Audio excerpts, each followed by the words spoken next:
இந்த வீடியோவை ஒரு வேளை நீங்கள் ஸ்கிப் பண்ணிடலாம். அப்படி நீங்கள் ஸ்கிப் பண்ணுறதுக்கு முன்னாடி உங்ககிட்ட ஒரு விஷயம் சொல்லணும்னு நினைக்கிறேன். அது உங்களை ரொம்ப அன்கம்ஃபர்டபுளாக ஃபீல் பண்ண வைக்கும். நீங்கள் சோம்பேறி இல்லை, லேசி இல்லை, உங்களுக்கு டிசிப்ளின் இல்லாமலாம் இல்லை. ஆனால் என்ன, நீங்கள் அடிக்டடாக இருக்கிறீங்க. நீங்கள் நினைக்கிற மாதிரி ட்ரக்ஸுக்கோ ஆல்கஹாலுக்கோலாம் இல்லை. நீங்கள் எதுக்கு அடிக்டடாக இருக்கிறீங்க தெரியுமா? கம்ஃபர்ட்டுக்கு. இங்கே மோசமான விஷயம் என்ன அப்படின்னா, இங்கே கம்ஃபர்ட்டுக்கு அடிக்டடாக இருக்கிறது உங்களுக்கே தெரியாது. நீங்கள் அதை ரியலைஸே பண்ண மாட்டீங்க. நல்லா யோசிச்சு பாருங்கள். நைட்டு தூங்கும்போது மட்டும் உங்களோட கனவுகள் ரொம்ப முக்கியம்னு உங்களுக்கு தோணும். அதை அடைஞ்சே தீரணும்னு தோணும். ஆனால் காலையில் எழும்பி வேலைன்னு வரும்போது மோட்டிவேஷன் பறந்து போயிடும். ஏன்? காரணம் என்ன அப்படின்னா, உங்களோட பிரெயின் தெரிஞ்சுக்கிட்ட ரூல் ஒன்றே ஒன்று தான், avoid discomfort at all cost. ஆனால் யாருமே கேட்காத ஒரு கேள்வி இருக்குது, இந்த பிரெயினுக்கு இந்த ரூலை சொல்லி கொடுத்தது யார்? Who taught this? நம்ம நினைக்கிற மாதிரி நம்ம பிரெயின் தன்னைத்தானே ஒன்று இப்படியெல்லாம் பிஹேவ் பண்ணலை. அது எப்படி பிஹேவ் பண்ணணும் நம்ம ட்ரெயின் பண்ணுமோ அப்படி தான் அது பிஹேவ் பண்ணுது. நீங்கள் தானே சொன்னீங்க, ஜஸ்ட் ஒன் டே, இன்னும் ஒரு எபிசோட், நாளைக்கு நான் பண்ணுறேன் இப்படின்னு. You trained it. நீங்கள் தான் ட்ரெயின் பண்ணீங்க. ஸோ அட்டாமிக் ஹேபிட்ஸுங்கிற புக்கில் ஜேம்ஸ் கிளியர் தெளிவாக சொல்லியிருப்பாரு, what you repeat become your identity. So கஷ்டமான விஷயம் நீங்கள் ஒத்துக்கிறது என்ன அப்படின்னா, உங்களுக்கு டிசிப்ளின் இல்லாமல் இல்லை, டிசிப்ளினை நீங்கள் இழக்கலை. You practise the comfort. நான் இப்படி தான் இருக்கணும் அப்படின்னு உங்களோட பிரெயினுக்கு கம்ஃபர்ட்டை ப்ராக்டிஸ் பண்ணிட்டீங்க, அதுக்கு ட்ரெயின் பண்ணிட்டீங்க. ஸோ ஒவ்வொரு சிச்சுவேஷன், ஒவ்வொரு சினாரியோ வரும்போதும் நீங்கள் யோசிக்காமலே சரி நாளைக்கு பார்த்துக்கலாம், அப்புறம் பார்த்துக்கலாம் அப்படின்னு அது தள்ளிப்பட ஆரம்பிச்சிடுச்சு. உங்களை அது கம்ஃபர்ட்லேயே இருக்க வச்சிடுச்சு. கம்ஃபர்ட்டுங்கிறது ரொம்ப ஆபத்தான விஷயம்.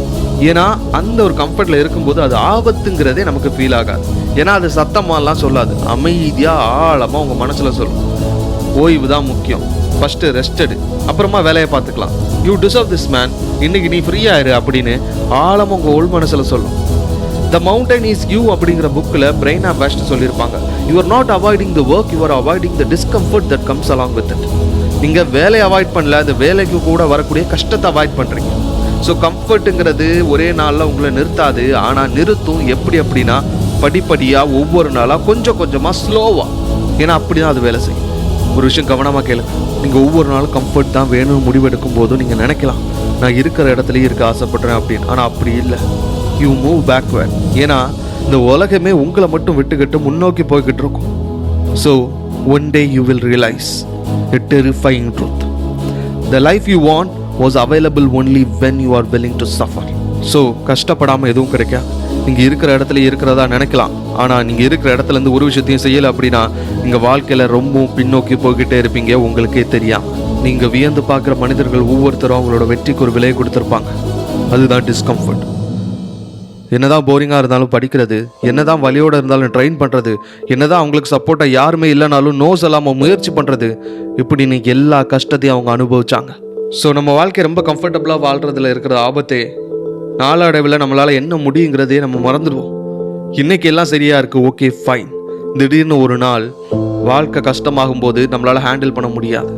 ஏன்னா அதுக்கு நீங்கள் ப்ரிப்பேர்டாக இருக்க மாட்டீங்க. You drained your brain to be in comfort, not in discomfort. ஆனால் நல்ல விஷயம் என்ன அப்படின்னா, the moment you realise, the moment you feel the resistance. நீங்கள் படிக்கும் போதோ, ப்ராக்டிஸ் பண்ணும்போதோ, கற்றுக்கும் போதோ, காலையில் எழும்பும் போதோ இருக்குல்ல அந்த resistance, that's not the weakness, that's the door. டிஸ்கம்ஃபர்ட்டுங்கிறது உங்களோட எனிமி இல்லை, டிஸ்கம்ஃபர்ட்டுங்கிறது உங்களோட சக்ஸஸ்க்கான இன்விடேஷன். ஸோ இன்னிலிருந்து நான் எப்படி ஃபீல் பண்ணுறேன்னு கேட்காதீங்க, நான் எதை நான் அவாய்ட் பண்ணுறேன்னு கேளுங்க. ஏன்னா உங்கள் பிரெயினுக்கு தெரியும் நீ எதை செய்யணும் அப்படின்னு. ஒருவேளை நீங்கள் அதை அவாய்ட் பண்ணுறீங்க அப்படின்னா அது உங்கள் பிரெயின் உங்களுக்கு எடுத்து சொல்லும். அப்படி சொல்லும்போது அது என்னதான் கஷ்டமான ரெசிஸ்டன்ஸான விஷயமா இருந்தாலும் அதை செய்யுங்க. ஏன்னா டிஸ்கம்ஃபர்ட்டுக்கு அந்த பக்கம் இருக்கிறது கான்ஃபிடன்ஸ், செல்ஃப் ரெஸ்பெக்ட், நீங்கள் ஆசைப்பட்ட ஒரு வாழ்க்கை. ஸோ கம்ஃபர்ட் இந்த நிமிஷத்தில் உங்களுக்கு ரொம்ப சந்தோஷம் மாதிரி தோணலாம், ஆனால் டிஸ்கம்ஃபர்ட்னால உங்களுக்கு கிடைக்கிற வளர்ச்சி லைஃப் லாங் உங்களுக்கு சந்தோஷத்தை கொடுக்கும். ஸோ உங்ககிட்ட என்ன பிரச்சனைங்கிறத யோசிக்கிறத விட்டுக்கிட்டு நான் என்னெல்லாம் பண்ணியிருக்கணும், நான் என்னெல்லாம் அவாய்ட் பண்ணேன் அப்படிங்கிறத யோசித்து அதை ஸ்டார்ட் பண்ணுங்கள். அது என்னதான் டிஸ்கம்ஃபர்ட்டை உங்களுக்கு கொடுத்தாலும் உங்களுக்கு க்ரோத் அது கொடுக்கும். உங்களுக்கு இன்னும் ஒரு நல்ல ஒரு பர்சனாக அது மாற்றும், இன்னும் ஸ்ட்ராங்காக, இன்னும் சக்ஸஸ்ஃபுல்லாக, இன்னும் கேப்பபிலிட்டி கூடின ஒரு மனிதனாக உங்களை மாற்றும். ஸோ முயற்சி பண்ணி போராடுங்க, முடியாத விஷயம் எதுவுமே கிடையாது. வெற்றி உங்களுக்கு. உங்கள் வாழ்க்கை எந்த நிமிஷம் வேணாலும் மாறலாம், அந்த நிமிஷம் இந்த நிமிஷமாக கூட இருக்கலாம். உங்கள் வெற்றியின் பதிலாக நானும் ஒரு அங்கமாக இருக்க மோட்டிவேஷன் தமிழ் சப்ஸ்கிரைப் பண்ணுங்கள். நன்றி, வணக்கம்.